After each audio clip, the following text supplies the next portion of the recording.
베스트셀러 작가였던 신경숙 씨가 쓴 소설 중에서 엄마를 부탁해 라고 하는 소설이 있습니다.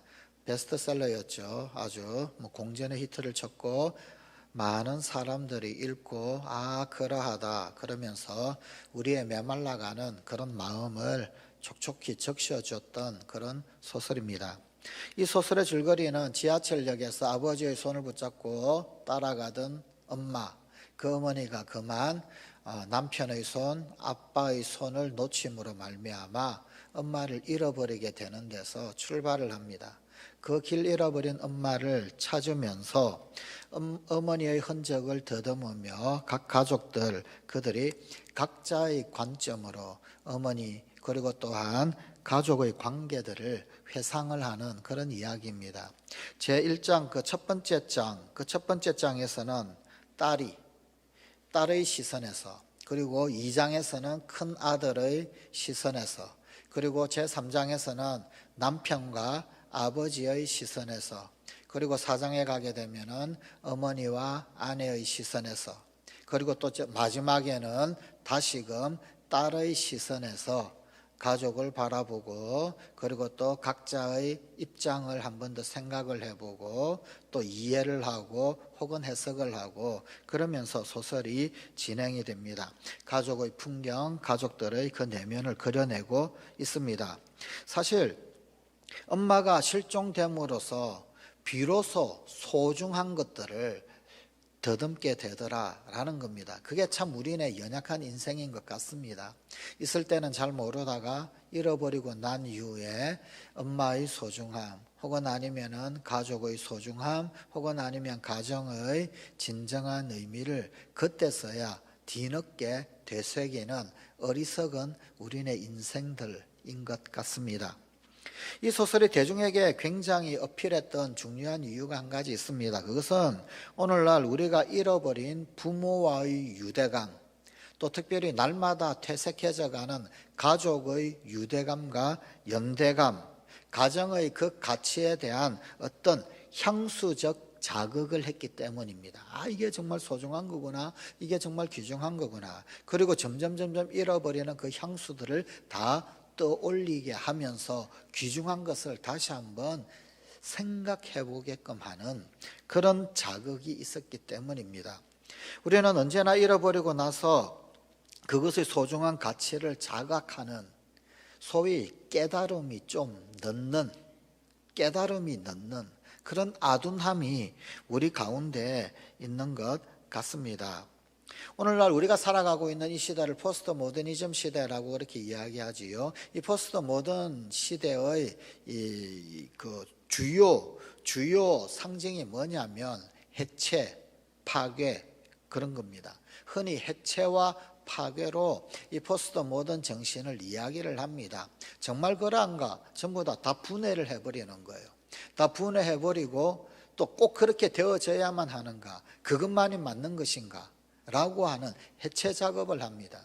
심지어 이것은 어디에까지 해체 작업을 하느냐면은 진리에 대해서까지도 해체 작업을 합니다. 과연 그것이 진리인가? 그것이 정말로 진짜 진리인가? 의심을 하는 거지요. 그리고 그것을 전부 다 해체를 해버립니다. 자, 이런 시대에서 우리가 잃어버린 가장 소중한 공동체가 어쩌면 가정이 아닐까요? 그래서 아주 각양각색의 그런 가정들을 이야기를 합니다. 대안가정이라고 하면서 이런 것도 가정이 될 수 있다, 저런 것도 가정이 될 수 있다. 다 해체해버리고 다 분해해버리고 다 파괴시켜버리고 그리고는 재조합을 해보는 거예요. 우리가 이때까지 살아왔던 이 가정만 진짜 가정이냐? 이런 것도 가정이지. 또 가족도 대표적인 게 그런 거죠. 반려동물이 가족이라고. 이 동물병원 가가지고 강아지로 그러면 안 된다면서요. 혼난다면서요. 큰일 난다면서요. 얘라고 그래야 된다면서요. 우리 애기가라고 그래야 된다면서요.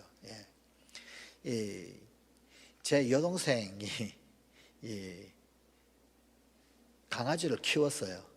13년간 키웠는데 지난 추석에 가보니까 추석날 아침에 장례식을 치렀어요. 울고불고 야, 그런데 이 강아지 장례식이 비용이 장난이 아니더만요. 지난 2년 동안 국가에서 나온 모든 재난지원금들이 전부 다 그 강아지 밑에 다 들어갔대요. 그리고 장례식을 치르면서 뭐 화장, 뭐 관, 무슨 장례식에도 돈 많으신 집에서는 정말로 오동나무 관을 한대요. 예. 그러면서 깜짝 놀랐어요. 예. 조카가 하나 있는데 그 조카는 그 강아지가 죽었다고 할아버지한테 인사하러 오지도 않았어요. 그날은 울고불고, 그리고는 자기 문 안에, 자기 집 방 안에 들어가 가지고 문 걸어 잠그고 안 나오는 날, 그렇게 되더라고요. 뭐 안 그렇겠습니까?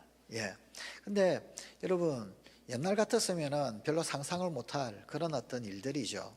그런데 포스트 모던 시대는 충분히 가능한 이야기입니다. 그럴 수 있고요.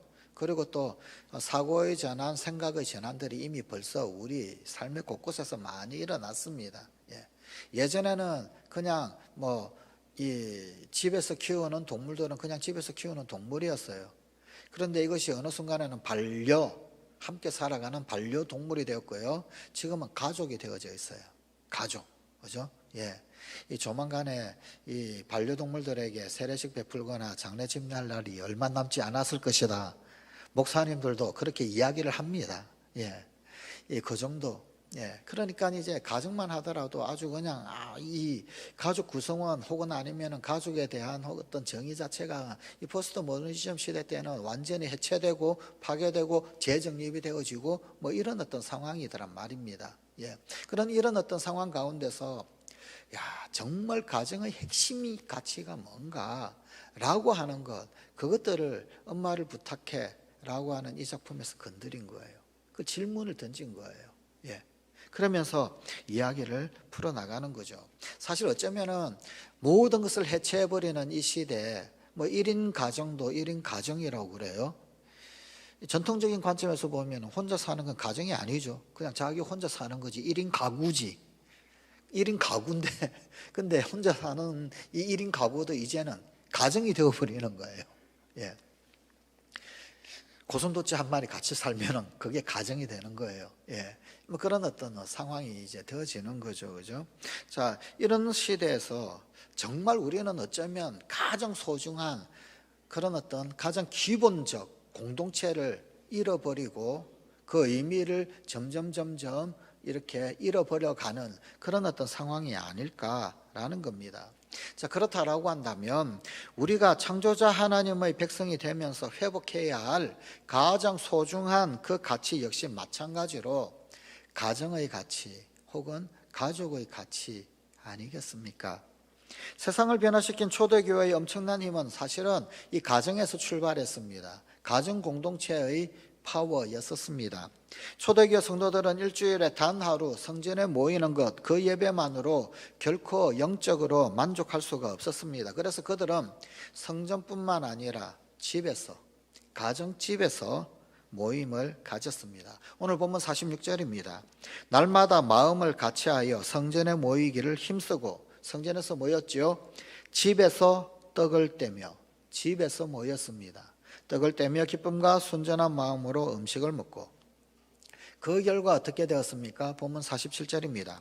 하나님을 찬미하며 또 온 백성에게 칭송을 받으니 주께서 구원받는 사람을 날마다 더하게 하시니라.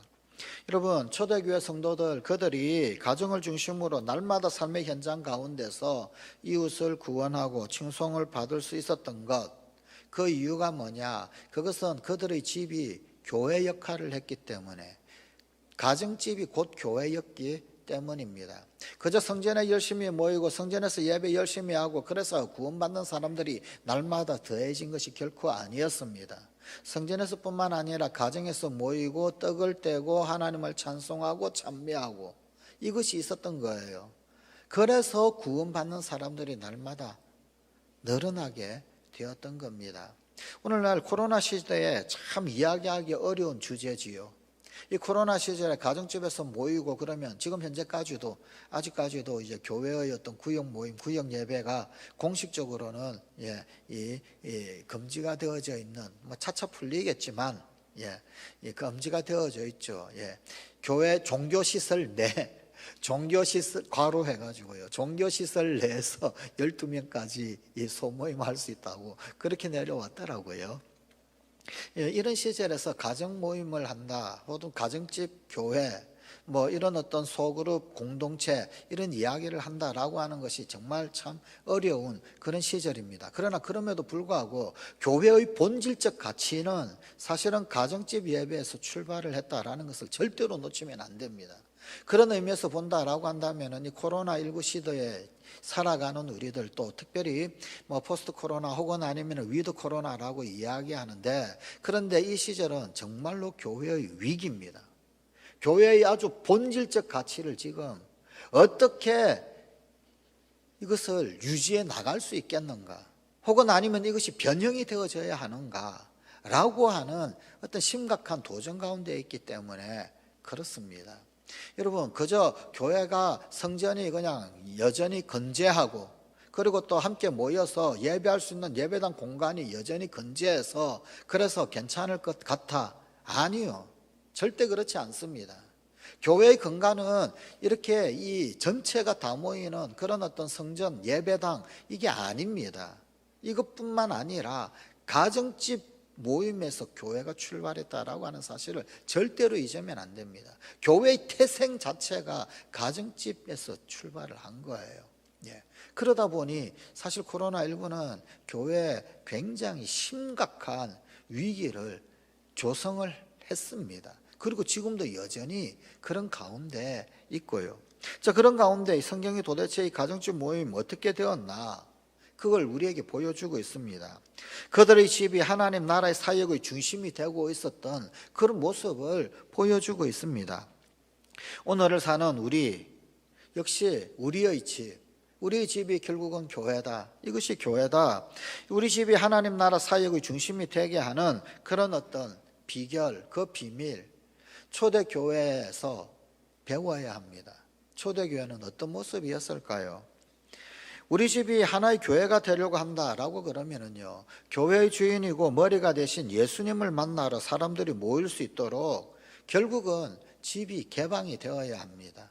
예, 이 집에 이 모임, 가정집 멤버십들이 모일 수 있는, 그러려면 결국은 개방이 되어져야죠. 와야 합니다. 그 누군가가 와야 합니다. 사실 초대교회는 예외 없이 전부 다 집에서 모인 그런 어떤 교회들이었었습니다. 여러분, 예루살렘 교회의 근간이 어딘가요? 물론 제자들 베드로, 요한 기도 시간에 성전에 기도하러 올라가고 그랬어요. 그런데 그 성전에서 개신교 예배를 드렸을까요? 예배 못 드렸습니다. 성전에서는 예수님 시대 1세기 시대 때도 제사를 드리는 곳이지 예배를 드리는 곳이 아니었어요. 그러면 찬송을 하고 하나님 말씀을 읽고 예수님이 이렇게 말씀하셨습니다, 그 제자도를 전해주고 이런 거는 그걸 성전에서 했을까요? 성전에서 못했습니다. 할 수도 없습니다. 제사장이 아직도 살아있는데 유대계 제사를 아주 버젓이 성전에서 하고 있는 그런 상황인데 무슨 찬송을 부르고 무슨 예수님 말씀이 이러이러했다라고 그러고 가르치고 전수하고 없어요. 그럼 그게 도대체 어디에서 이루어진 거냐는 거예요. 성전 삐 아닙니다. 가정집에서 있었던 거예요. 그 유명한 마가 다락방, 마가의 집에서, 그 마가의 집에서 예루살렘 교회가 출발을 한 겁니다. 태동한 겁니다. 마가의 집만 그렇습니까? 루디아의 집, 여러분 루디아의 집에서 탄생한 게 빌립보 교회 아닙니까? 사도 바울이 2차 전도 여행 때 아시아 전도 여행을 하려고 그러다가 성령이 막으셨죠. 결국은 바다 건너갑니다. 마게도냐 사람들이 건너오라 그래서 갔어. 그래서 첫 번째 세웠던 교회가 빌립보 교회입니다. 누구 만나서? 루디아, 자주장사 루디아 만나가지고 그들에게 복음 전했어요. 그리고 루디아는 사업을 하는 여인이었습니다. 그래서 그 집에서 모일 수 있었습니다. 그게 빌립보 교회였습니다. 빌립보 교회는 그렇게 출발을 했던 겁니다. 여러분, 브리스가와 아굴라 집에서 모인 게 에베소 교회입니다. 에베소 교회만 있었습니까? 이 브리스가 역시 사업 수완이 굉장히 뛰어난 여자였던 것 같아요. 로마의 외곽에 로마 교회, 사실 로마 교회는 한 개의 교회만 있었던 게 아닙니다. 로마서 16장의 구성원들을 보게 되면은 대략 한 3부류 정도 사람이 있었던 것으로 성서학자들은 추측을 합니다. 그런데 그 중에 하나, 적어도 그 중에 하나, 로마의 외곽에, 그 외곽에 브리스가가 집을 제공한 것으로 여겨지고 있습니다. 그래서 그 집에서 모여서 교회로 그렇게 모였더라라는 이야기입니다. 여러분, 눈바의 집에서 모인 라오디게아 교회, 그리고 빌레몬 집에 있었던 골로새 교회, 골로새서 거기에 빌레몬 집에서 모였던 거예요. 그 집이 골로새 교회였더란 말입니다. 여러분, 빌레몬서 1장 1절 2절입니다. 그리스도 예수를 위하여 갇힌 자 된 바울과 및 형제 디모데는 우리의 사랑을 받는 자요 동력자인 빌레몬과 자매 아비아와 우리와 함께 병사된 아키뽀와 내 집에 있는 교회에게 편지하노니. 빌레몬, 너네 집에 있는 교회, 그 집에 있는 교회에게 편지를 한다라는 겁니다. 그게 빌레몬서였었어요. 성경학자들은 여기 언급된 사람들, 이 사람들이 모두 다 빌레몬의 가족이었을 것이다 라고 그렇게, 이게 거의 정설로 그렇게 여겨지고 있습니다. 자매 아비아, 이 아비아가 빌레몬의 아내였고, 또한 여기 우리와 함께 병사된 아키포 그러죠. 이 아키포가 빌레몬의 아들이었다 라고 합니다. 그런데 여기 바울은 이 아키포를 병사라고 부르잖아요. 그리스도의 군사라는 것입니다. 그가 아주 좋은 가정의 영향으로 말미암아 복음의 군사가 되어졌어요.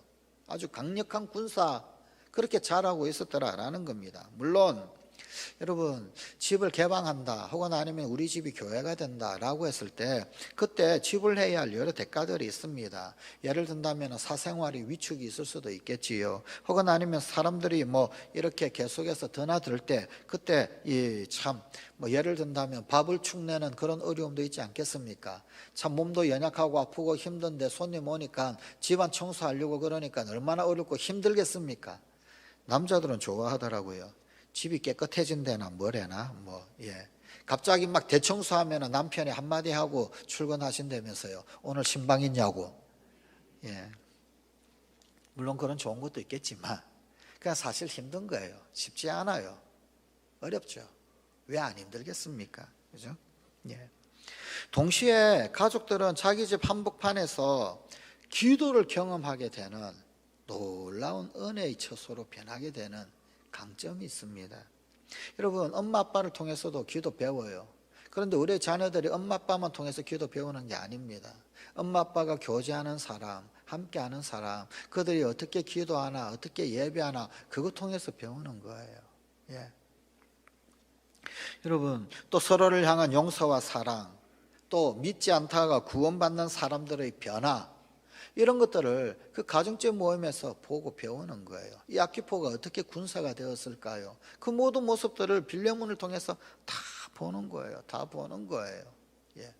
그러다 보니까 강력한 그런 그리스도의 군사로 성장을 하고 되더라는 거죠. 그런 이야기입니다.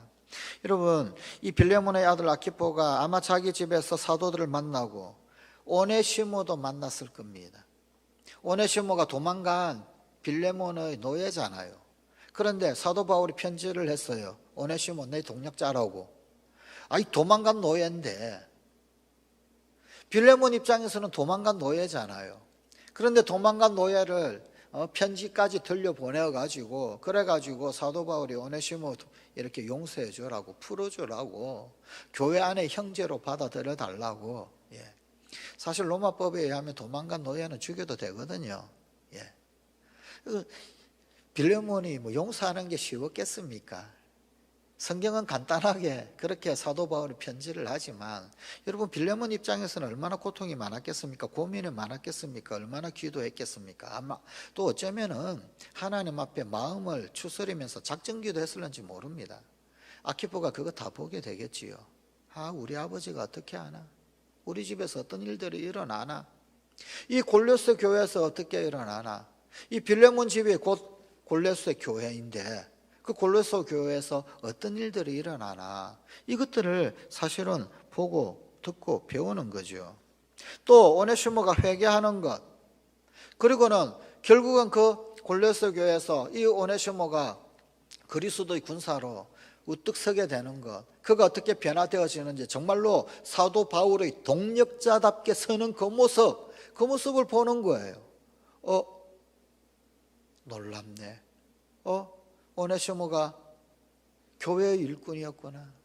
우리 아버지 빌레몬의 그 기도, 우리 아버지의 그 속썩임, 그것이 결코 헛된 것이 아니었구나. 하나님 나라는 이렇게 세워지는 것이구나, 교회가 이렇게 세워지는 것이구나, 그걸 고스란히 본다란 말입니다. 그러니 강력한 그리스도의 군사 아키포가 세워지는 거더란 말입니다. 이것은 절대로 학교 교육이 줄 수 없는 경험이죠. 보아야 됩니다. 겪어야 되는 거고요. 살아봐야 되는 겁니다. 그 영향으로 마침내 이 아키포가 하나님 나라의 영적 군사로 성숙해 가는 것이더란 말입니다. 성관가족 여러분, 그렇다라고 한다면 우리 집을 가정교회로, 또 하나님의 또 다른 예배처소, 하나님 나라의 교회로, 특별히 우리가 지금은 하고 있지는 못하지만 그러나 회복될 것을 기대를 하면서 결국은 구역 모임의 어떤 장소로 여는 것, 이런 것들, 이것은 그저 나 자신, 우리 자신만을 위한 게 아닙니다. 우리의 자녀들을 위해서 얼마나 필요하고 중요한 것인지, 또한 우리의 마을, 우리의 이웃들, 그들의 복음화를 위해서, 무엇보다도 주님 위해서, 하나님 나라를 위해서 얼마나 필요하고 유익하고 중요한 일이 되겠습니까? 초대 교회들이 큰 건물 없었잖아요. 여러분, 우리가 지금 사용하고 있는 이런 어떤 교회의 건물을 바실리카라고 그래요. 바실리카는요, 기원 후 4세기가 될 때까지 없었습니다. 교회 건물을 어떻게 짓습니까? 못 짓지. 지으면 로마 군사들이 와가지고 다 잡아가죠. AD 313년에 그때 콘스탄티누스 황제가 기독교를 드디어 인정을 해줬어요. 국교로 한 건 아닙니다. 예수 믿어도 좋다, 하나님 믿어도 좋다, 313년에 인정해 줬습니다. 그 인정받고 난 그 다음에 비로소 우리가 지금 이야기하고 있는 이 교회 건물 바실리카는 그때 비로소 지을 수 있었습니다. 그러면은요, 기독교 처음에 우리 개신교가 생기고 기독교가 생기고 처음 300년 동안은 이런 교회 건물 이런 거 없었단 말입니다.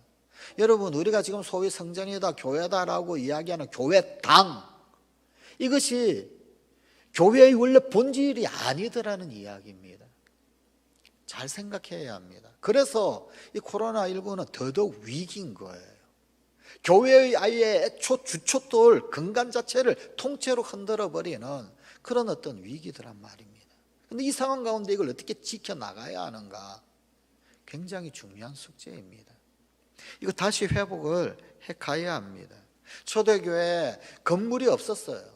그럼에도 불구하고 당시의 세상을 복음화한 비밀이 뭐냐? 그 가정집 모임이었습니다. 가정집 모임. 그 가정들이, 가정집 모임이 그게 교회였던 겁니다. 그것이 우리 집에서 바로 하나님 나라의 사역이 시작되는 출발점입니다. 오늘 본문 46절은 날마다 마음을 같이하여 라고 하는 말씀으로 시작을 합니다. 그리고 순전한 마음으로 음식을 먹고 라고 하는 마음으로 그 말씀으로 마무리를 하고 있습니다. 자, 가정집에서 모여가지고 뭘 했느냐라는 겁니다. 이 초대교회 성도들은 이렇듯 마음이 통하는 모임, 그냥 모여서 모이는 게 아니라 이 마음이 통해야 되는 거예요. 바로 이 마음이 통하는 이런 어떤 모임으로 세상을 변화시켰습니다. 세상을 이겼습니다. 바로 이런 그들의 이 마음의 소통, 이것은 그저 관념적인 마음 열기 이런 어떤 그런 것이 아니고 열린 마음으로 심지어 호주머니까지 틀어서 서로를 돕는 그런 진정한 사랑의 공동체를 만들고 있습니다. 오늘 본문 44절 45절입니다.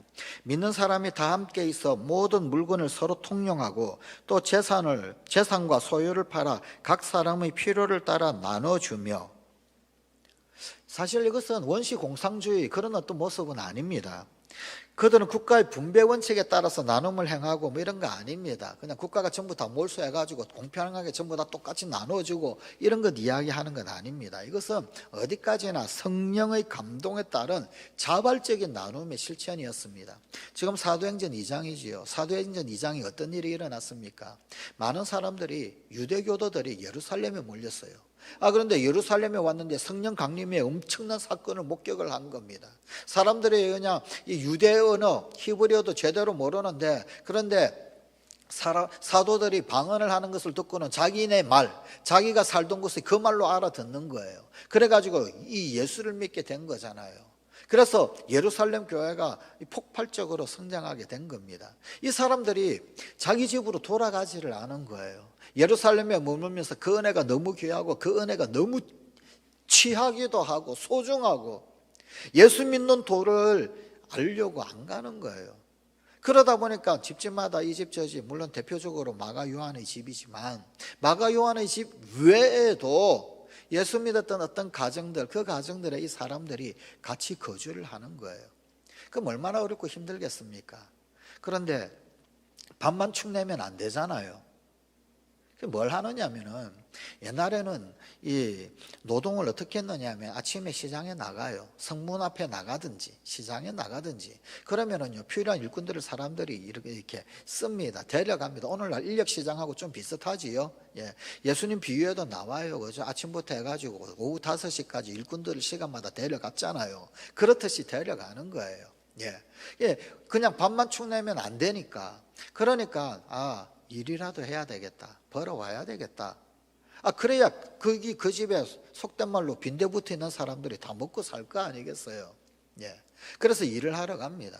그런데 모든 사람이 전부 다 일을 하면 얼마나 좋겠습니까? 그러지 못하는 거죠. 오늘은 내가 인력시장에서 뽑힌 거예요. 그래서 농장에서 열심히 일을 했어요. 그리고는 일당을 받아오는 거예요. 그런데 내 친구는 뽑아가는 사람이 없네. 허탕을 친 거예요. 그럼 가가지고 그 집에서 내가 이렇게 벌어왔다. 그리고 그걸 내놓는 거예요. 또 내일은 되었는데 내일은 내가 허탕을 쳤네. 그런데 참 고맙고 은혜스럽게도 내 친구가 또 이거를 또 이렇게 농장에 가서 일을 하고 또 혹은 일당을 받아온 거예요. 모레는 나도 허탕 치고 너도 허탕 쳤는데 옆에 전혀 잘 모르는 다른 나라에서 온 그런 어떤 사람이 가가지고, 그래가지고 저기 함종철 장로님이 전기 사업 하는데 그냥 알바 필요하다고 데려가가지고 뽑혀가가지고, 그래가지고 일당 받아온 거예요. 오늘 내가 벌어왔다고 시장에서 막 사들고 오고 그랬던 겁니다. 내 것을 내 것이라 하지 않고. 그러면서 물론 이 사람들이 영원히 예루살렘에 산 건 아니죠. 도대체 이렇게 언제까지 이렇게 살 수 있겠습니까? 한시적인 거였습니다만, 그러나 그럼에도 불구하고 그들은 내 것을 내 것이라고 하지 않았어요. 내가 너를 먹여주고 네가 나를 먹여주고 서로가 서로를 돌보면서 그 은혜 가운데, 그리고 어느 정도 성장하고 은혜를 알고 그리스도의 도를 알고, 그러고 난 다음에 자기 곳으로 갔죠. 자기 사는 곳으로 돌아갔을 때는 전부 다 선교사들이 다 되어 있는 거예요. 주의 일꾼들이 되어 있었던 거예요. 그때는. 그런 모습을 지금 이야기를 합니다. 여러분, 오늘날 교회가 세상을 향한 그 거룩한 영향력 상실한 원인, 그게 도대체 뭘까요? 교회에 나와서도 서로 마음을 닫고 살아가고 있기 때문에 그런 거예요. 마음을 닫고 있기 때문에. 그들은 이렇게 먹고 마시고 하면서 마음이 열려 있었던 거예요. 서로 통하고 있었던 거예요. 그래서 여러분, 이 가족 모임에서 교회는 마음의 나눔이 있었고, 마음의 나눔이 있으니까 삶의 나눔이 따라오게 되는 거더라는 겁니다. 그리고 이게 제일 중요한 겁니다. 거기서 우리는 마음을 나누는 연습을 하는 거예요. 서로 같이 있으면서. 어떤 사람은 메소포타미아 지역에서 왔을 것이고, 어떤 사람은 터키 지역에서 왔을 것 아닙니까? 평생 다른 문화에서 살았어요. 다른 문화에서 살던 사람이 그냥 같이 지내게 되었어요. 쉽겠습니까? 절대 쉽지 않겠죠. 어렵겠죠. 그런데 서로 배워가는 거예요. 마음을 이렇게 통하는 거구나. 어떻게 하나로 살아갈 수 있는 것, 그런 것 하나씩 배워가는 거예요. 마음이 열려 있어야 됩니다. 그러면서 배운 게 뭐냐면요, 자동적으로 소통이라는 거예요. 여러분 오늘날 우리가 이 소위 리더십 중에서 진짜 중요한 것 중에 한 가지가 뭐냐면요, 소위 소통이라고 그러잖아요. 예전 고전 리더십에서는 소통 이런 거 별로 다루지도 않았습니다. 고전 리더십에서는 뭐 캐릭터를 다루고요, 그 다음에 이제 또 조직을 어떻게 할 건가, 뭐 이런 것들을 다루고요, 뭐 비전을 다루고요, 뭐 이런 것들을 다뤘었어요. 그런데요, 여러분, 20세기 말부터 해가지고요, 21세기 들어오면서요, 리더의 아주 중요하고 소중한 덕목 중에 한 가지가 뭐냐면요, 소통으로 막 등장을 했어요. 요즘 소통, 얼마나 소통 많이 나옵니까? 그냥 무슨 뭐 강령만 하고 뭐 어떤 강의 들으러 가면 전부 다 소통 이야기예요. 우리 요즘 제일 이 소위 떠는 강사가 있죠. 보이스 컨스턴트. 거기 김창옥 대표. 김창옥 대표가 소통형 인간이라고 하는 책을 썼죠. 그죠? 그 책에 보면 이런 이야기가 나옵니다. 통하지 않으면 통하게 된다. 앞에 통자는요, 교류할 통자, 뒤에 통자는요, 아플 통자. 소통이 되지 않으면 고통이 있다는 그런 이야기죠. 맞습니다. 우리 가정의 비극 마찬가지고요, 교회의 갈등 역시 마찬가지 아닙니까? 이 사회의 방황 역시 마찬가지 아닙니까? 소통되지 않으니까, 그러니까 방황하고 아프고 갈등하고 그런 거 아니겠습니까? 소통이 문제죠. 그래서 우리는 인생을 마음 열기에서부터 다시 배워야 합니다. 어떻게 마음을 열 수 있겠는가, 이거 배워야 되는 거예요. 그리고 이런 마음 소통을 위해서 필요한 게 뭐냐라는 겁니다. 그게 가족이나 혹은 아니면은 이웃들의 마음의 소리를 경청하는 거예요. 그러니까 소통하면은 꼭 나오는 주제가 하나 있죠. 경청이라고 하는 주제가 꼭 나오죠. 이 연습부터 되어져야 합니다. 그리고 이게 제일 잘 되는 데가 어디냐는 거예요. 이게 제일 잘 되는 데가 구역 모임이에요. 가정집 모임이에요. 어느 집에서 딸이 엄마에게 이렇게 이야기했어요. 엄마, 나 힘들어. 그래서 엄마가 어떻게 대답했을까요? 야, 너만 힘드냐? 지금 온 세상이 위기야. 아빠가 얼마나 힘든지 알아? 야, 엄마가 살 때는 더 어려웠어, 더 힘들었어. 너는 지금 잘 먹고 잘 살고 잘 자기라도 하지. 엄마는 배굶었어. 뭐 이러는 거예요. 다 힘들어. 네가 팔자가 좋아서 그런 소리 하는 줄 알아. 자, 이 이야기를 들었어요. 이 말 듣고 난 이후에 딸은 엄마에게 뭐라고 이야기했을까요? 뭐라고 이야기했을 것 같습니까? 아무 말 안 합니다.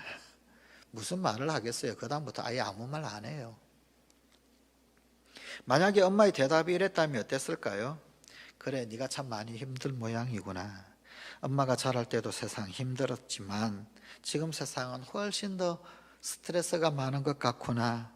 내 딸아, 너를 힘들게 하는 건 뭔지 엄마가 알아도 될까? 이야기해 줄래? 그러면 너와 함께 기도할게.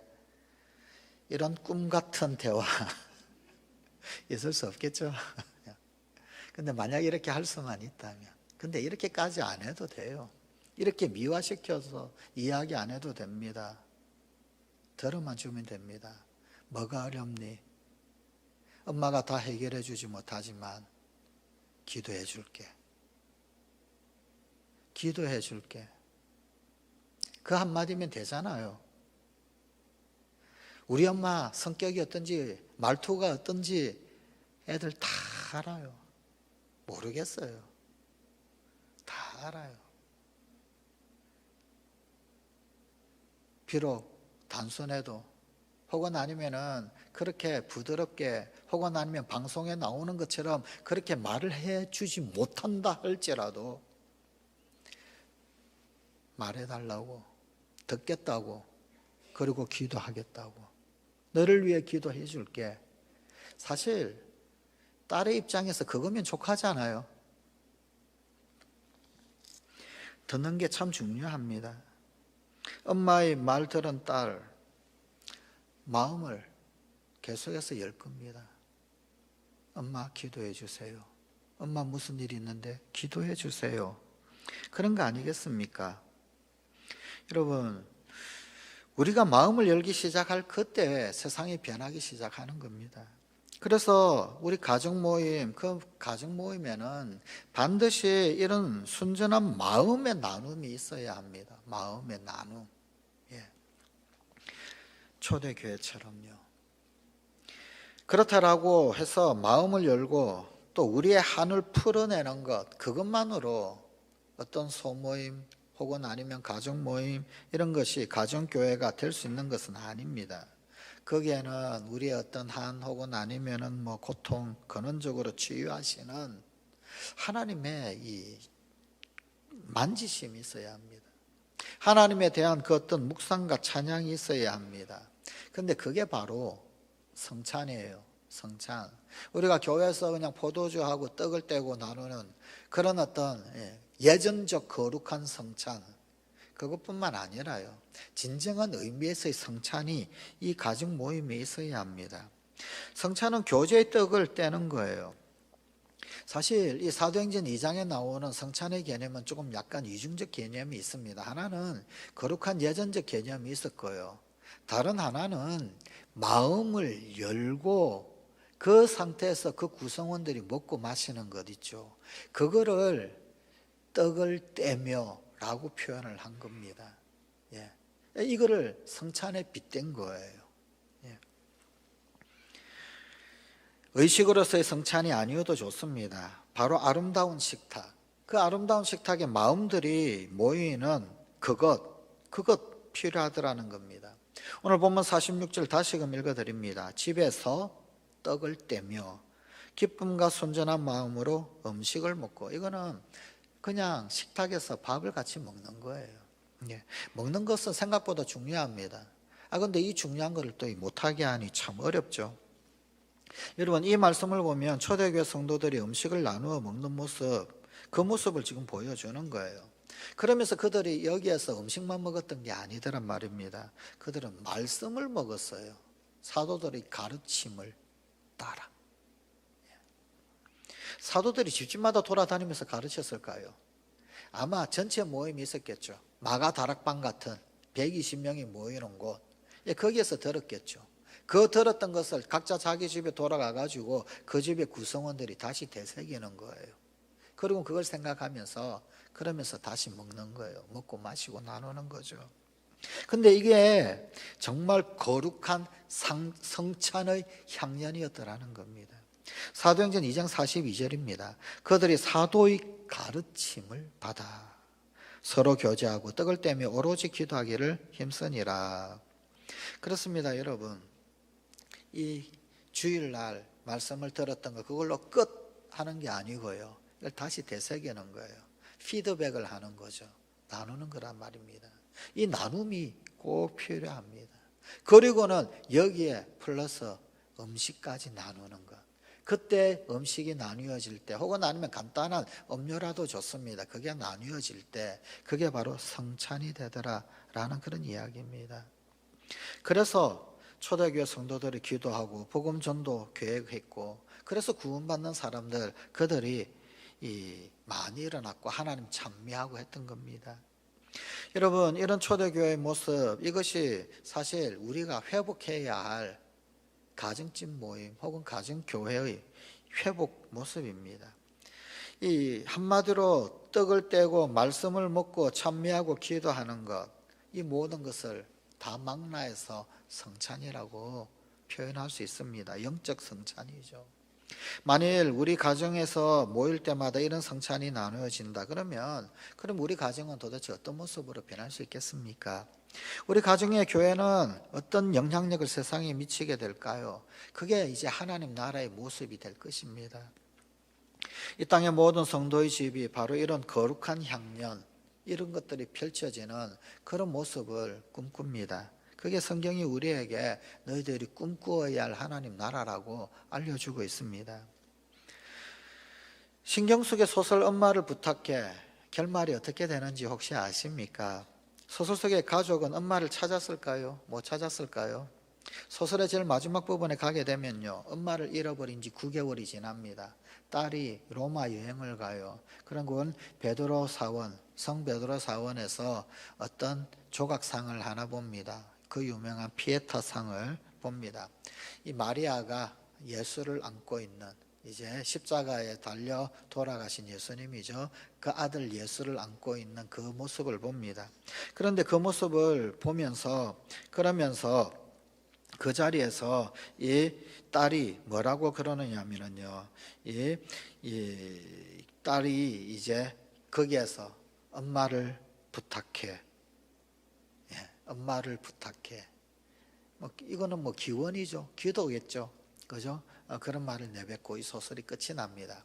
근데 이 작가 신경숙이 이 부분, 이 엄마를 부탁해라고 하는 마지막 딸의 그 내뱉은 이 기도, 이걸 어떻게 해서 쓰게 되었느냐, 사연에 대해서 말한 적이 있습니다.